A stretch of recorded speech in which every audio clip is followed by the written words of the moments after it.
And good morning, you all. It is 45 degrees in the workshop, 25 degrees outside. Let me get the fire started in this stove, and we will start going through the softening process. Tell you what, it is cold out here this morning.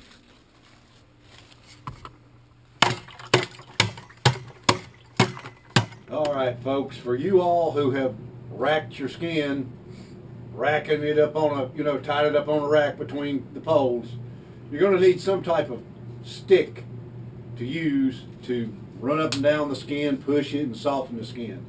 And this is what I use for that. Although that's not the method I'm going to use today, that's the type of stick that I use for that. I've had that made right there since the beginning of YouTube. On this end of it, I got some 1/8-inch cable wrapped around that through a hole 2 or 3 times and taped down, and that does a really good job of breaking down that flesh side of the skin. Okay, now what you're going to see me doing, the way I'm going to soften mine here today, is I'm going to take a small stick just like that right there. I can sit right here in this chair, and I can take that stick, and you'll see me pulling it back and forth through the skin. And what I'm doing is I'm holding it and I'm stretching the fibers apart, okay? Also, you'll see me using that piece of pumice to cut the skin down some, trim it up. And I've also got sandpaper over here, and you can do the same thing with these. You can get you some pumice or a stone that's sort of sandpapery like and use that. But you'll see me using these tools, and that's the way the Indians did it. Stuff definitely got cold last night. Some of the soap has sort of solidified. Let's see.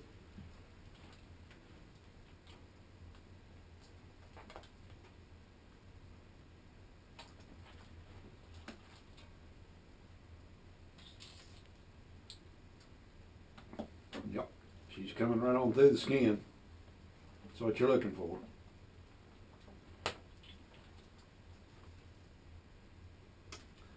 Okay, now what I'll do is I'm going to take this skin outside and I'm going to squeeze it. I'm not going to take you guys out there in the cold.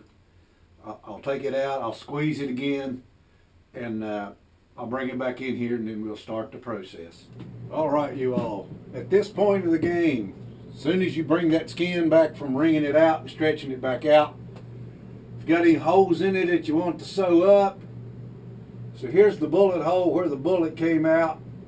And I tore it bigger there when I was wringing it there yesterday.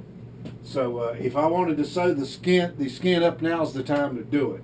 And the reason you would do that is if you were going to make this into a piece of clothing, you can close that hole back up, and as you soften, you just stay away from that part and not tear the hole back out. Okay, that's exactly how you do it. Or if it's a rug and you tore a hole in it, do the same thing. So now it's just a point of waiting until enough moisture has evaporated out off of that skin to where we can start actually pulling it and stretching it apart. Now I know I have seen people that will take these skins like this and go up to the house and throw them in the dryer. I don't recommend that at all. I tried that one time, and for some reason or another, the edges of the skin, the edges of your skin will be what dries out first, okay? And you'll be pulling that apart as you go, because if you don't, you'll have a spot about that wide on your skin. It's really nothing but really hard rawhide. So I recommend.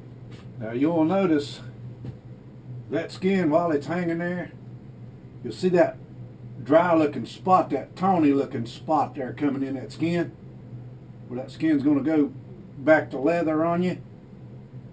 You'll want to start pulling it when it starts doing that right there, because you'll see that it's pulling your fibers apart and your skin is turning white looking, and that's exactly what you're looking for. And that will do that through the process. You can't just... You all, I've decided to sew that hole up in that skin right there. I just want to show you this little bone needle right here. Look at this little needle. The folks at Wolf Branch Homestead sent me that little needle right there as a gift. I'm not going to use it to sew this skin up right here because it will make a very large hole to go through. But I just wanted to give them a little shout out right there. Go check out Wolf Branch Homestead and the products that they have for sale, because they really do have some really neat stuff. And they make these little needles just like the Indians did by hand. You're going to find this a whole lot easier to sew this skin, because skin is tough even at this point right here. If you take an awl and pre-punch them holes. Now you all, at this point, it's just a waiting game. I've sewn that hole up right there, so I'll have a whole lot less a chance. You know, if you got a big hole in a piece of skin like that and you're ripping and tearing at it, especially if you've got it racked, you will run that stick you're using there completely through your skin, and you know, you'll be disappointed in that. Anyway, what I want to say is I now have a playlist of every procedure 2 or 3 different times on YouTube that I've done different videos over the years on how to tan, what to using the brains, using the soap, how to flesh, how to skin, basically everything that there is to know how to tan a bear skin. I've got all those on a playlist on my site now. So just go to my YouTube channel there, go to my main page and just click on playlists, and you can scroll through my playlists and see what I've got on there. And you can go through there if you want to learn how to smoke a skin. Just go to my playlist. You're going to see everything that there is that you need to know about how to tan and prepare your skin, okay? Since I'm here watching this skin, you all, I put it a little bit closer to the heat. That will speed up some of the evaporation from the skin, and we'll get into the process of really softening. You know, at some point, if you're doing it by hand like I'm doing it, I've said this before, if you need to, you have some reason you need to stop and go somewhere and do something else, you can always take that skin down and stick it in a plastic bag, put it in a cool place, and leave it till you come back. The skin will be just like it was when you took it off the wherever you had it hanging. But, okay, at points along this process, you'll see that skin start to dry out in those places right there. You see how white that is? That's almost dry. That's when you want to start stretching the skin. See how it like stays where you pull it to? That means the skin is not totally dry, but you can break it at that point. Okay, you all, at this point, you see the skin has got some really nice white spots in it. That is drying, so I've got my cable, my softening tool there, my stick.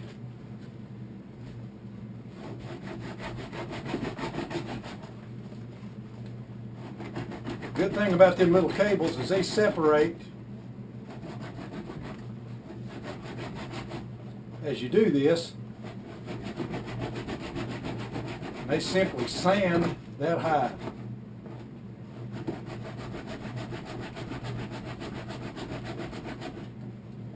You got to do this all over the whole skin. I'll show you that just in a second.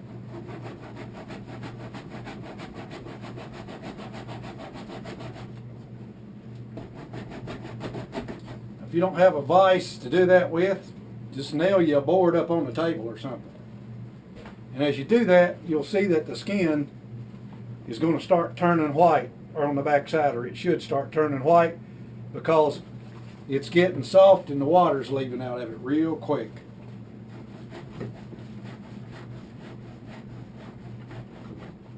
Now, another thing you can do,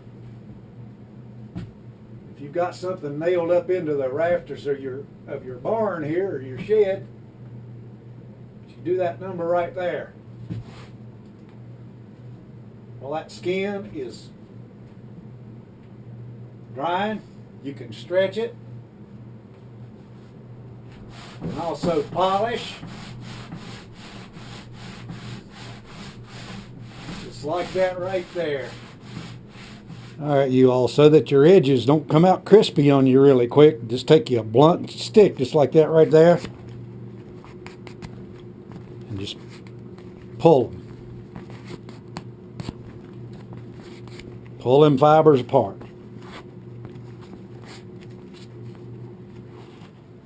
So now we're here. I am at the point of no return. It's either I put this in a plastic bag, come back some other time and finish it, if that's what I want to do. But I'm not going to do that.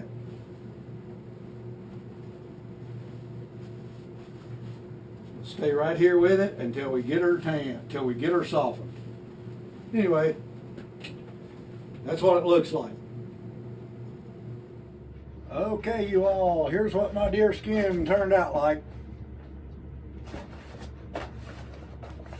Still got just a little bit of crackle to it.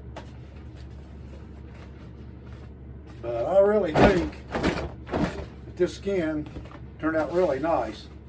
Now, for some reason or another, I think this deer had some kind of pigmentation on its skin, and I've seen deer like that before, and that's the reason those black spots are in that skin right there. There's what the flesh side looks like. See, it's done quit stretching. So there's what my deer skin looks like. Now I'll just put a coat of neat's foot oil on I will just put a coat of neat's foot oil on the hair side of the skin to condition it, and it'll be ready for whatever I want it to do. Okay.